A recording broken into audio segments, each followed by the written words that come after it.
Hey, buddy. Yeah, wake up. Your house is on fire.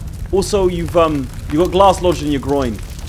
It's also 6 months into the apocalypse. This is the situation we find ourselves in today's video with Project Zomboid. I'm gonna try and beat its hardest start, the CDDA start. If I die, I have to start all over again. The catch? I don't actually know how to play Project Zomboid. Want proof? I start this recording in build 41 and then update to build 42. If you don't know what that means, then congratulations, you're neurotypical. For the uninitiated, Project Zomboid is a brutal sandbox survival zombie game that bravely asks the question, what if we actively stopped our players from enjoying the game? In that spirit, I'm not allowed to look things up for the duration of this challenge. If I'm not able to figure it out through trial and error, I'm never going to learn it. And for a little masochistic cherry on top, I'm going to be randomizing every character we try this run with. To win, I have to have 0 negative conditions. If I can clear this list here, we win. So let's answer the question. Can I, a complete beginner at Project Zomboid, beat its hardest start by repeatedly bashing my head against it?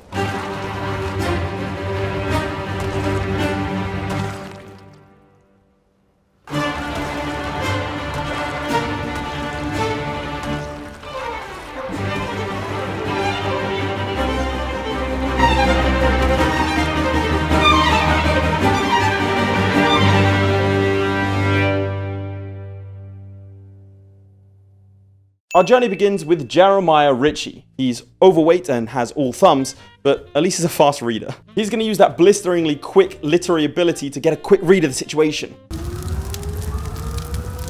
Not good. This is our health screen. It's where Project Zomboid tells you things like you have lacerations on your right arm. You are currently bleeding. It burns when you pee. Once this bar hits 0, we're dead. In the time it's taken me to explain what the health bar does, yep, Jeremiah has burned to death. Yeah, that was a live health bar. He's dead now. Milagros Couture is our next attempt. With a name like a fashion brand that keeps her up at night, we start with slightly less fire in the house. Given how the last attempt ended, my first action was to run straight out the building so I could properly claim it on my insurance. We then have time to deal with our second pressing issue, the shards of glass illegally residing within our groin. By ripping up sheets that we found on the bed, we can apply it as a sort of bandage to our wound. I figured that mechanic out after multiple tries in. See, when you're going in blind, you have to rely on trial and error, and buddy, there's going to be a lot of error in this video. Now we're out of the house, we have to deal with the next threat, the zombies. Nope, that sounds like a zombie. That was a manly yell of intimidation in my culture. I don't deal with horror games very well. One zombie becomes 2, and thanks to our constant coughing, we are the source of some very unwelcome attention. Alright, just fully run. Oh, you can't. That's good. There's so many zombies. I didn't know this at the time, but because I was sprinting in a straight line without breaking sight and coughing all the time, more zombies were joining the buffet. Eventually, we've been running for so long that our injured, drunk, cold, and in pain character could barely walk, leading to predictably them being caught. I figured out hitting spacebar pushed over zombies, but it was too late as I racked up damage faster than the tightest submersible did. Our next loose collection of character flaws is Tricia Wicks. The most important thing I'm going to learn in this playthrough, and that Tricia's going to teach us, is looting. It turns out these cupboards can potentially have weapons and food. And much like the ducks of the park, they're free. You can just take them. I did want to test out this new pushing thing, and so when a zombie appeared, I stilled myself, and I went in. Okay, there's a zombie coming. Alright, we're going to have to deal with him early. Stamp him. Stamp him. Oh, go on. Nice, good job. It turns out the zombies are a bit like the elderly. If there's just one, you can push them over and stomp on their head. But if there's a large group, they cause irreversible environmental damage and then get mad at you for it. Monroe Sharp is an illiterate, unfit smoker that is prone to illness. And the most important thing he's going to teach us is that this start is inherently unfair.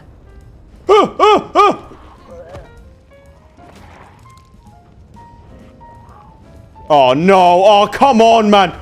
Push him over, push him over. There's so many. Go, go, go, go, go. Go, just go, man. Okay, yeah.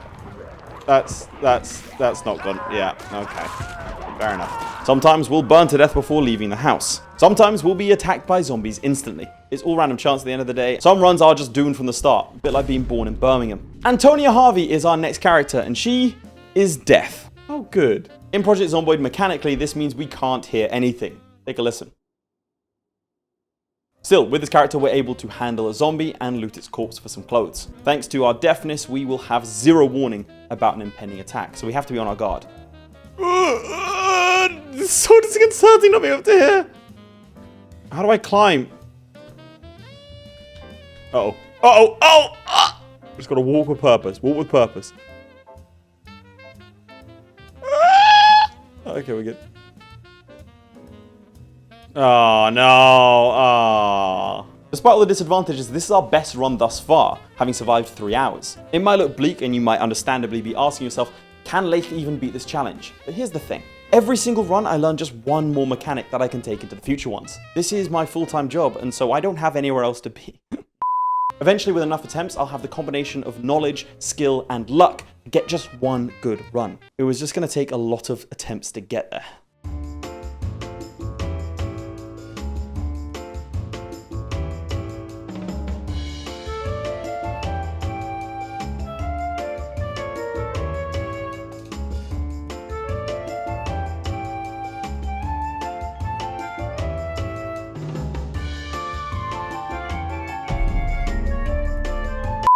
I've been told to play the unstable version of Build 42, but what does that actually bring to the table? Well, a whole host of features that I'm not going to engage with. But for starters, and most pressing for us, our screen is now wavy because we're drunk, and the fire looks more fiery.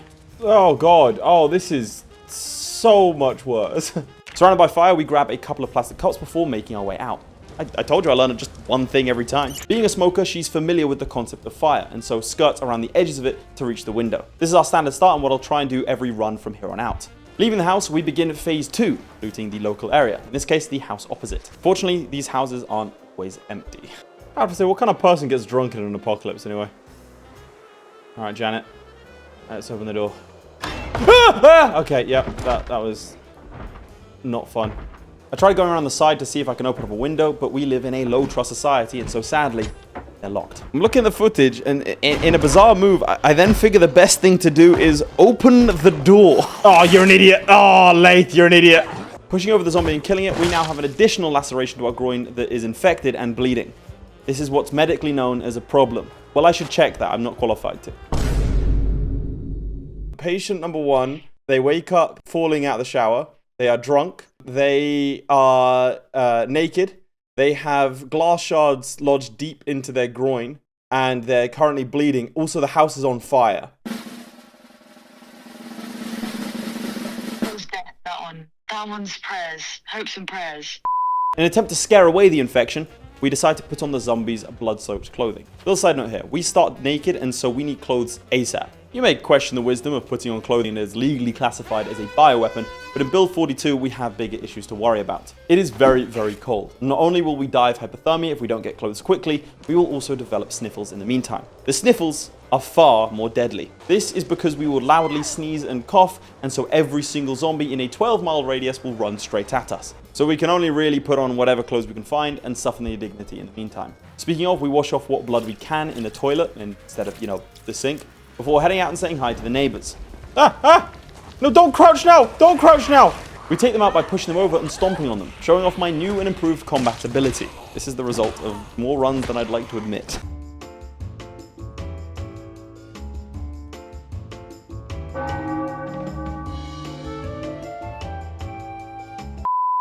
And now we see the dreaded sniffles. Don't sneeze like that! Stop! Why you gotta sneeze that loudly? What is that? Why sneeze? Oh god, the dad sneeze coming in from here! Doubling back, even more zombies stumble out the houses, giving chase, which means we are forced northwards. I was hoping to lose them in the trees, but I quickly learned out that they can see me even if I can't see them. Oh no, wait, they're hiding behind that twig of a tree! That's not how vision works! Stumbling through the trees without being fully clothed can lead to further injuries. That, along with the hypothermia, means this run is rapidly turning into a learning one versus an actual attempt. I arrived at a road, only to be immediately spotted again and forced back into the trees. We managed to grab a steak knife, but it wasn't enough. A combination of conditions, including high exertion, meant we were caught and quickly overwhelmed. Knife him. Knife him. Knife him. Welcome to Birmingham! No! God, that's exactly what happened last week! This did mean, though, that I had a new PR of 5 hours survived and 3 zombies killed. We're not revealing the total attempts to this point. Ninja's distant cousin is an out-of-shape character and is up next. I'm not sure if we're just unlucky or if it's taking actual US Census data, because it feels like every single character is some combination of unfit, obese, or overweight, or a combination of the 3. He begins strong with our usual start before heading out to loot. The first house yields us nothing, which is a lot more common than you think.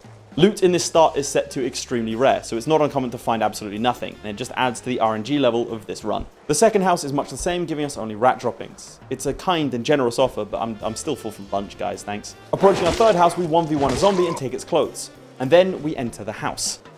Well, alright, let's fight her then, I guess. Stomp. Sure. We finish that, and then we enter the house. Yep, there's another one. I'll just, I'll put it over here with the rest of the zombies. Alright, take him out as well. I said, we enter the house. Oh, I think I have the wrong house, sorry. Side note, not sure why, but when I'm stressed, I go full colonial British. Go over! Nah, for God's sake. This isn't good. Oh, there's bloody zombies everywhere now! No, you idiots! No! Try pushing the right way, you muppet! Oh, you're an idiot, Carrot! I never liked you! My shirt! And there goes Garrett. With many attempts under our belt, let me go through these skills that I have picked up and learned through trial and error thus far. I can now bandage myself, fight zombies, open doors with E, loot boxes and containers, sneak. It's not much, but it's not bad for the guy that was doing this a couple of hours ago. All of this has been building up to Eric Winslow. Disorganized and a slow healer, Mr. Winslow is resilient and proficient with first aid, and apparently axes. We begin, helpfully, not on fire, and next to some tins of food. Our first aid helps us stop the bleeding quite quickly, and then we head outside to one major difference: the fog. Now this does mean we can't see as far, but it also means we're moderately safer, able to move quicker without being spotted. Walk over to the next house over, we find some clean underwear, some trousers, and a hoodie. Going to the bathroom, we find an actual bandage. This is what I mean by RNG. On the previous run, we found nothing in 3 houses. In the first one, we found clean clothes, food, and also first aid supplies. Having a look around the house has caught the attention of a ne'er-do-well. And now we see the fog in full force. This zombie over here doesn't even see me stomping the life out of its buddy. This earns us some well-deserved shoes. We'd also picked up a steak knife to pair with our hoodie, meaning we were now in full United Kingdom mode. And I tell you what, we were getting pretty good at this zombie killing thing. Okay, it's just 2. There's just 2. We can take on 2. Push! Push! Push! Push! Push! Push, man! Stop! Push! No! Push! Push! Right, stop her now.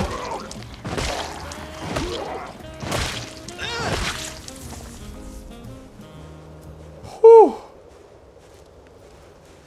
Whew. Okay. Circling back to our original house, I decided to search the garage, and it turns out my boy had prepped well, because inside we found a sleeping bag, a matchbox, and a guide to foraging. There's also a can opener. Eric, you had my attention, but now you have my respect, you hoarding bastard. Not wanting to repeat earlier mistakes, I went inside and rested on the couch. Given our exertion, we needed to rest, otherwise we'd be caught lacking once again. Drinking from the sink got rid of our thirsty condition, meaning we only had 2 problems left. We were injured and in pain. If we get rid of those 2, that's our win condition and the video is over. To fix these, we need time to heal and to rest properly, which means we need to go out and get some supplies. Braving the cold, Eric went and checked out the next 2 houses, but his luck had finally run dry, found nothing. More pressingly though, a new problem had presented itself. It was getting dark. Look, there's a lot I'm happy to do in a video game, but stumbling around in the dark in a zombie survival horror game isn't one of them. Fortunately, later on in this video, that's something I'm gonna have to do. At this point, I closed all the curtains to stop any local perverts or zombies from peering in and settled in for the night. Because of how much pain Eric is in, he can't actually go to sleep, meaning we have to wait until he's ridiculously tired to do so. In the meantime, when it gets dark in Zomboid, it gets dark. Eventually, we were tired enough to sleep, and to my surprise, we actually woke up the next morning. Okay, it's the first night sorted. He cleaned up a bit, ate some food, drank some water, and it was time to leave. The fog had lifted in the night, which wasn't ideal, and down south there were some trailer parks with some local residents, so Eric decided to move on. Oh my god, that's so many. He didn't even know there were zombies, he's just a little bit classist. Trekking north, the CDDA starts, zombie spawn rates really started to kick in. Ooh. Ooh, don't know about this. Ooh, don't know about this! A mistimed stab and a wound retrieve sent us fleeing into the woods. No! No! Okay, come on, come on, come on. You're okay, you're okay, you're okay, you're okay. We just gotta go, we just gotta go, we gotta go, we gotta go, we gotta go. You're alright, you're right. You're right, buddy. You're right, just go, just go, just go, just go, just go. After dispatching a few stragglers, I decided to head north and see what was there. Fortunately, a small lake quenches our thirst, and continuing on, we find ourselves stumbling upon Smokey's restaurant. Hoping for some food, we hopped the fence and went inside. Heading to the back, inside a fridge, we found a carton of cow's milk. Given I am what is known colloquially as a dairy fiend, I opted to rip open the top of the carton and down a litre of cow's milk that had been sitting in a fridge for 6 months. And I was absolutely fine. Stuffed even. Unfortunately, our car's extended warranty had expired in the meantime, leading to unsolicited requests to extend it. I dealt with this the way I deal with most people soliciting on my doorstep. An iron bar to the head and a quick stomp to finish off. We hacked through a couple of zombies before something new happened. Oh, the hell was that? This is how I found out you could level up in this game. I had no idea this was a feature. We hadn't survived long enough yet. We were also no longer in pain. If I could get out of the cold and rest for a bit, the challenge would be done. But then it got dark. Oh, it's getting dark. Really dark. No, it's getting so dark. Oh no, I hate the dark. Please. Given the zombies behind us and my complete lack of orientation skills, I decided to sleep right there. We got out the sleeping bag, struggled to place it on the ground, and then tried to sleep. After a few hours, we woke up, leading to a whole host of problems. Eric was unable to get back to sleep, and I was unwilling to brave the dark, meaning we just sat there for hours and waited. This made Eric very sad. He's sad! Oh no, buddy! With a sneeze, we make it to a new day. Can I not pick this up? Oh!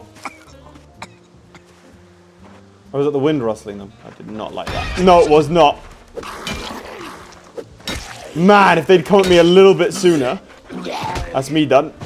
With the zombie down, I couldn't figure out how to pick up the sleeping bag, and so I left it behind. The reason I was moving so quickly is we were now injured, thirsty, hypothermic, uncomfortable, ill, in pain, sad, and hungry. Essentially, things were not looking good. Things were made worse by another zombie encounter on the road. Come on, mate. Batter him. Honestly, I may have to go. No! What just happened? How bad was it? No, please! Oh, no, buddy! Buddy, push him off! Push him off! Last stand, man! Smack him!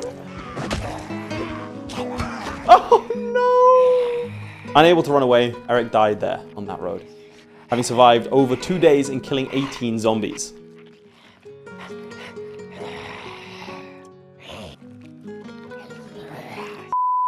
Introducing Tamsin Withers. She has a collection of problems only balanced out by being inconspicuous. Specifically, being hard of hearing has its issues.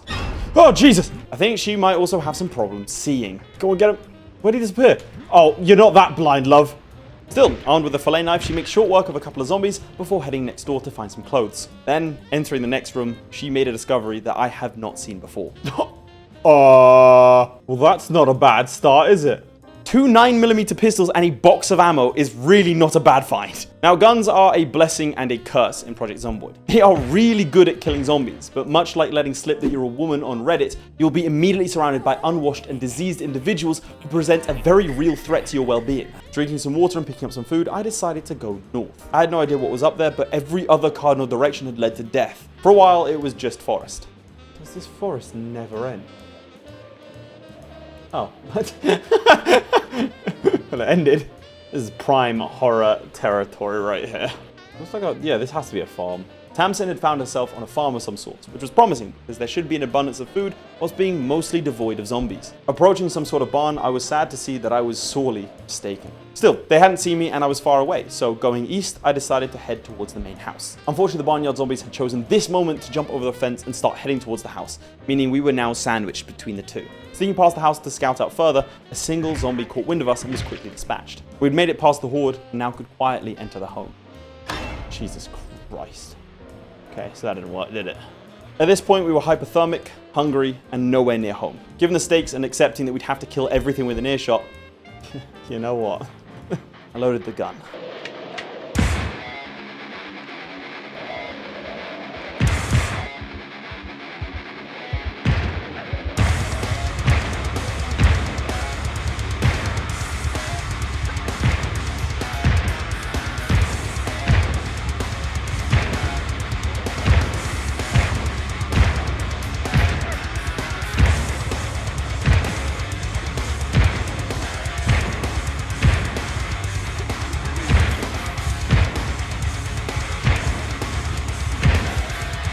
Any others?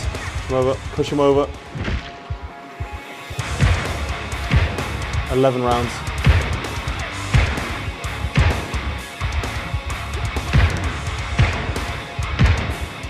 So many more than 11. It went click! The gun went click! We had run out of bullets with only a few zombies left. Skirting around to the back of the farm, I tried to sneak past to get into the main house. Given we had extreme exhaustion, I went straight upstairs to the bedroom. Before long, it was dark, we went to sleep, having actually secured the farmhouse. Or so I thought. What's that noise? No. No! Completely pitch black, I was unable to see where the zombie was. I blindly ran out the door, desperately trying to remember the layout of the house. Somehow, getting out and sprinting down the stairs, I made my way to the front door and fled into the night. This was my worst nightmare. Ah! I have no idea what's going on.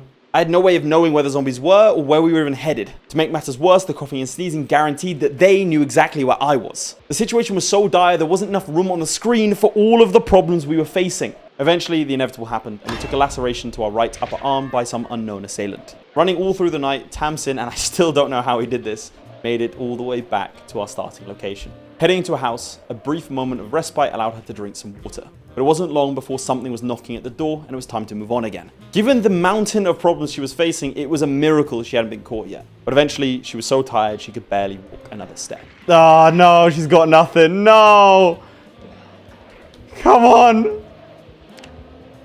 Laceration, bleeding, infected. Alright, we're gonna have to turn around and fight. Come on, love! One last push! No! Oh, what a throw! There it is. Oh, what a run! What a shootout! The story ends outside the house that gave her the guns, having survived for 22 hours and killing a massive 34 zombies. I was actually really sad when this character died. This was the coolest one. From now on, I'll only be showing runs with actual substance to them, something with a degree of a story. Just know for every single one like the last one, there have been 10 like this.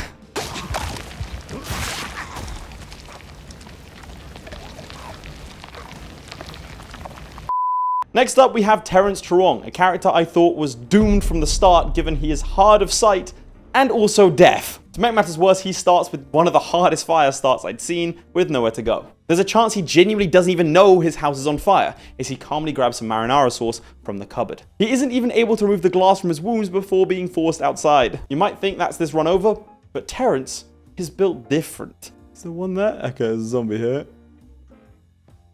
Can't see any others.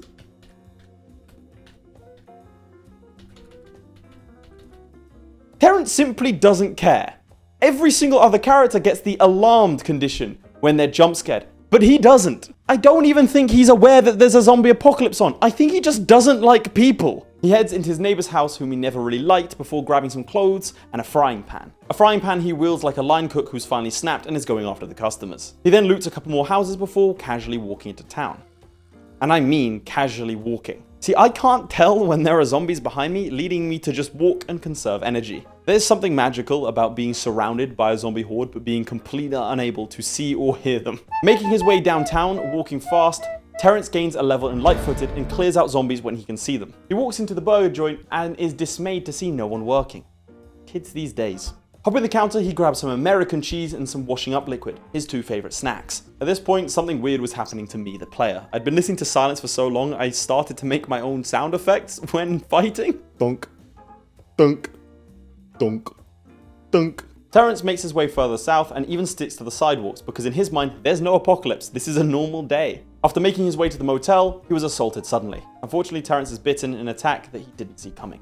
Again, he's unaware that this is an apocalypse, so he doesn't really think much of the bite. Not knowing that something is seriously wrong, he tries to check into his room. Finding the correct one, he steps in for a quick drink before settling in for the night. In the morning, Terence wakes up to the sound of two ruffians trying to get into a motel room. He then deals them some good old-fashioned discipline. Checking to see if the occupant is okay, they then come out and attack him, leading to some more good old-fashioned discipline. Unfortunately, on his morning walk, he is surrounded, cut down. He survived for 23 hours and killed 16 zombies in an apocalypse he didn't even know was happening. Chi Simon is the first character I've rolled with actually good traits. He might be illiterate, but he's outdoorsy, He's brave, and he's a light eater. All very good traits. With high fitness and strength, this could be the run. The odds go up further when the first item we find is a bread knife, a very solid starting weapon. We comfortably dispatch the first zombie, stomping on him like the Hohenstaufens stomped on Roger II's legacy in Sicily. We then moved on to the second house. Embracing his inner Slav, he then puts on some sports pants without a shirt. He also tactfully ignores the banging coming from the bathroom. Pausing only to put on a crop top, he then makes his way north. We made it to the farmhouse to find even more zombies than last time. After kiting them for a while, I decided maybe engaging 50 plus zombies without a gun might not be the best idea, and attempted to go further north. Fortunately, we found a building that even more fortunately housed a pack of beer and a wooden mallet. Approaching the second building, I spotted a couple of zombies. Without anywhere else to go, we had to clear them.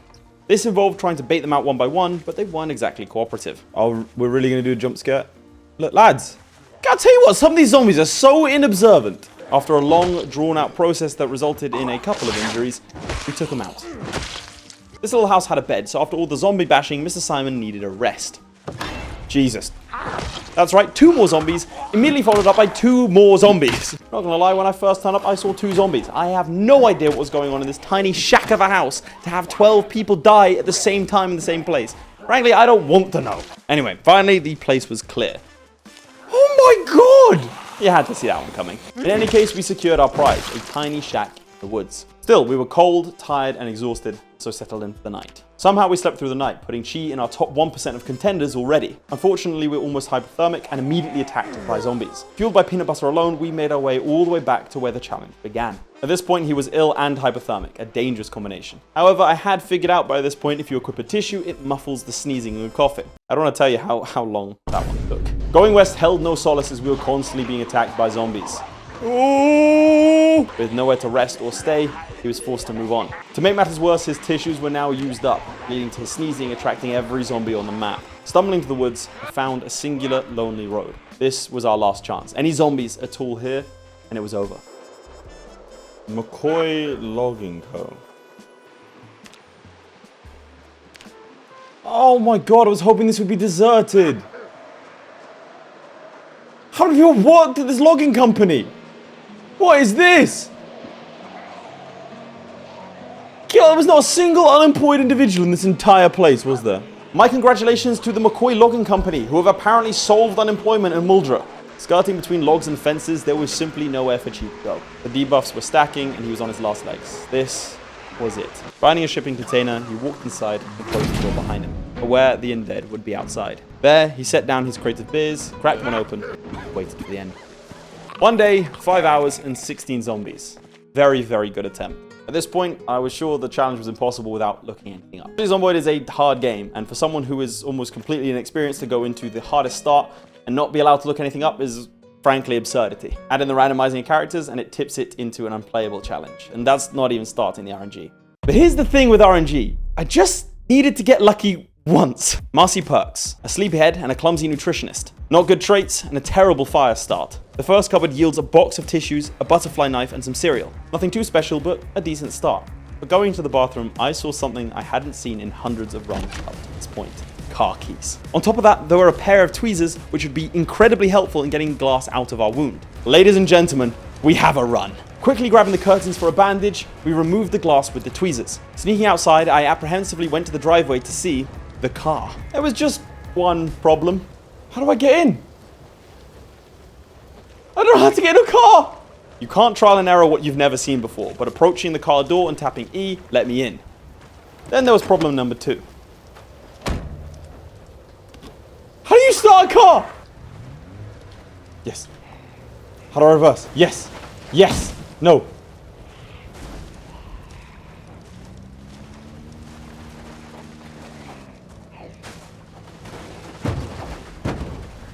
Excuse me, excuse me, excuse me. Please. Stop. Oh, this is a horrible driveway. Finally pulling out of the driveway, we were free. Free to pull up to the next house and loot, that is. In there, what I found cemented this as a generational run. There's another vehicle key. A needle and thread! Okay, what's happening here? Removing the bandage, the needle and thread let us stitch up our wound. This entire time, character after character has been limping around the place. But for the first time in playing Project Zomboid for this challenge, we could run. Heading to the bedroom, there was a sheet on the side of the bed. Clicking on it led to this option. It turns out that with just a sheet, we could have 10 extra inventory space, something that would have been really good around 200 runs ago. We fill up an empty water bottle and then head back to the car, at which point I noticed this symbol here. It turns out this car, like most cars, have a heater, meaning hypothermia, the biggest killer of this entire challenge, was no longer a problem. Not really sure where to go and still drunk, we took a right out the main road and headed south. Completely unrelated fact whilst we're driving, did you know the only 2 cars in Ohio in 1895 managed to crash into each other? We're in a good spot, but we really do need some clothes, otherwise we'll freeze to death outside of the car. Parking up outside, we head into this house and loot this corpse. Seeing a large group of zombies close, I decided to chance it and jump into the car. Cars make a lot of noise, but we should be fine provided I don't crash. Oh, Laith, not now. Seeing that the road was open and the laundromat was right there, I decided to hop out and go and loot. Inside the laundromat, we find some soda and some crisps, but more importantly, we find a sweater and some pants. We're actually really well dressed for the weather now, something that hasn't happened in any run up until this point. However, approaching the car showed a really big problem. Oh, Jesus. We had to get the zombies away from the car, leading to only one choice. Hello everyone, how are we doing today? Excuse me, ladies and gentlemen, if you wouldn't mind following me, I've got something important to show you all. Alright, hop over that.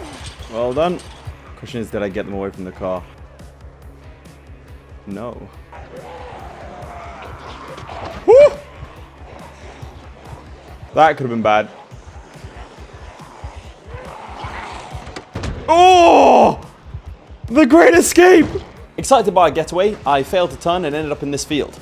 I have it in my notes that I intentionally stashed the car away from the zombies, but really watching this, I'm not getting away with that one. No one watching is going to believe that happened.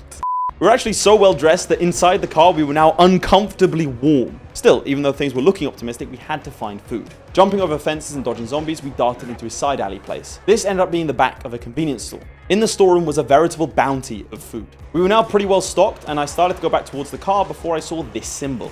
Knowing that getting medical supplies could be the difference between life and death, I had to go for it. The main issue was the sheer quantity of freebooters outside protesting for socialized healthcare. Looping all the way back around the convenience store, we gained a level in light-footed and sneaking before dispatching a lone communist. That enabled us to sneak into the medical center through a broken window, taking care to remove the glass shards first. Guess how I know you should remove the glass shards first? Trial and error, baby. Inside, there's all kinds of medical supplies. Painkillers, antidepressants, bandages. Stashing all of that in our sling, it was starting to get dark, and so I made a move. However, there remained a looming question. Where'd I put the car? I went back east into the forest, but that didn't look right, and then I started to panic. Oh god, where'd I put the car? We went north and I came across a road that I definitely hadn't driven on, and hope started to fade away with the sunlight. But then... Yes, I recognize that. Do I? I could have sworn I put it here. Yes, I did. Oh my god. Okay, now I just need to find somewhere to sleep. Getting into the car and starting it, I heard the sounds of zombies approaching. Lots of zombies. We weren't even injured or in pain anymore. All I had to do was find somewhere to sleep, and the challenge would be done. I began to drive north, but the road was full of zombies. Fortunately, this game is based in America, where pedestrians aren't actually legally recognized as people. Excuse me. Excuse me. Chasing the sunlight, I'd realized I'd missed the turning to get back home. Given we had seconds until complete darkness, I made a quick decision to park the car with the engine running to attract zombies and book it into the darkness. Sprinting into the night, I knew this was it. I'd been playing the same start over and over and over again for hours straight. If I couldn't make it past these zombies, if I couldn't get into a house, this would be it. I failed the challenge and I really couldn't face starting again. Looping back to the house with the sewing needle, I snuck inside. There, I closed all the curtains and braced. My heart stopped pounding and we settled down to remove our last debuff. We had won. Ah! It's a flaming zombie! Welcome to Birmingham, bitch. Yeah, Laith at the start of this challenge dies to that every single time. I went to hop into the car to drive off into the sunset. Uh-oh. One sec.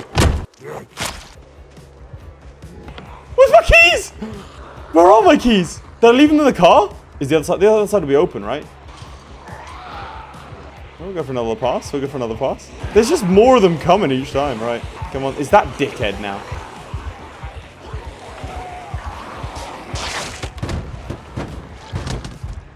Thank you all so much for watching. This has been a lot of fun to film, to record. I have runs and challenges like this on my channel, so go and check them out. Why not subscribe if you like this kind of thing, like the video. If you have any suggestions that you want to see me play, make sure to go into the comments and let me know. I read every single one, trust me. Again, I hope you all enjoyed, and I'll see you next time.